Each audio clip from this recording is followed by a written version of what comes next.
It's Toni hanging out with the Struts, who are drinking coffee? Yeah, man. That's so, not rock and roll. What's going on right now? Well, we did all the drugs and the beer before we went on stage, so Before. we're trying to sober up for the interview. I like it. I watched the set, and I, never participated more as an audience member. I was clapping, I was dancing, I was moving. Is that for you all to feed off the energy or for the crowd to get more involved? What's the thinking? It's a combination of both. I think what makes a good show is when a group gets up there and reminds people to let themselves go and have fun. I always think about it like this.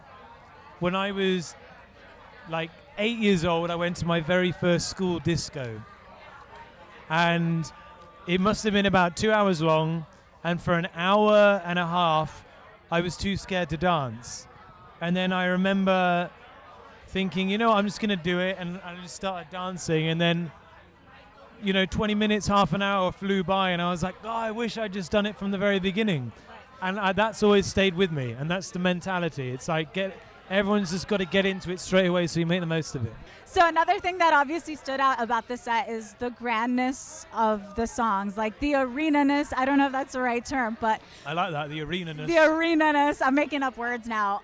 When you guys are in the studio and you're making the music and you're doing the vocals, do you know how it's going to translate on to the stage?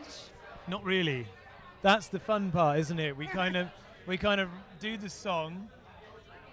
Adam will do these massive solos and I'll sing in these crazy high keys and everyone's like, yeah, it sounds amazing. And then it's like, shit, now we've got to figure out how we're going to do it live. Yeah, so I think, without question, I'll be singing a guitar harmony that Adam's going to have to play afterwards, and then another harmony on top of that.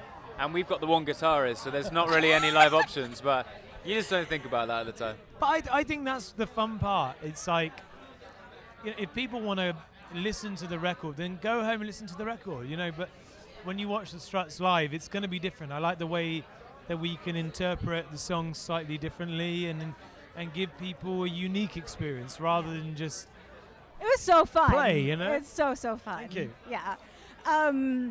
We have to talk about the outfits you changed out of the performance. Of course I did. Did you see how wet I was? Yeah. It was so dripping. That wouldn't be good for anyone here right now. Does it carry a certain odor to it? Okay.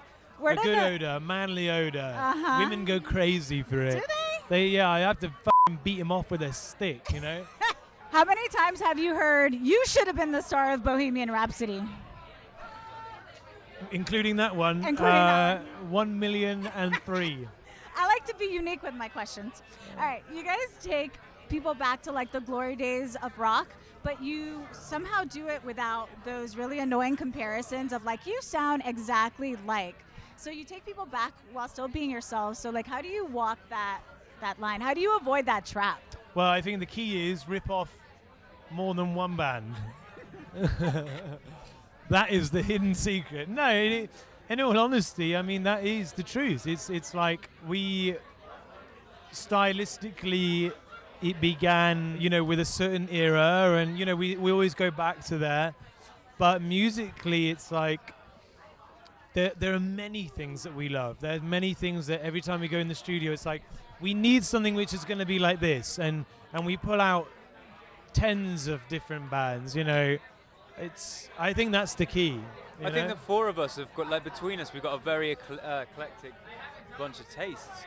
And I think we all have our common ground in the studio, but I think that's another thing that keeps it fresh. I think if all four members were listening to the same 2 or 3 bands, it would be harder you wouldn't get quite the mixing pot of all these different flavors that you end up getting. Yeah, Geffen brings the real, the Welsh the hymns. Shoreditch kind of Welsh kind of, If it ain't on a the green Stone vinyl, Roses. I'm not going to listen to it. He brings that kind of vibe, and then Jed's got his kind of Jed knows what's going to make a white father dance at a wedding, What does it take? What does it take? What kind of bass lines are going to take? And then Adam has got this, he has his roots are very quite punky, plug in, f***ing play, go. And then I bring all of the silliness. All right, this will be our last question because we're pressed for time, but every time I see a band perform who's not American, they're always like, America, tight queue. And I'm like, do they just think America's like you don't even see states, right? I only said that because I couldn't remember where we were. You had no idea. It's actually quite rare That was the follow-up. he's You usually know, quite on it, actually, and it says it underneath his feet, but Someone- it's so fast-paced. Someone said Sonic Temple, and I was like, "Fuck that! This is bigger than Sonic Temple. You know, this is US of A." I'll you go know. even with that, though. That's like 90% of Americans ask us, which part of London are you from? Yeah, because it's so different. Yeah, It's like, the where UK you is know- just a giant fucking city of London. You know. Yeah.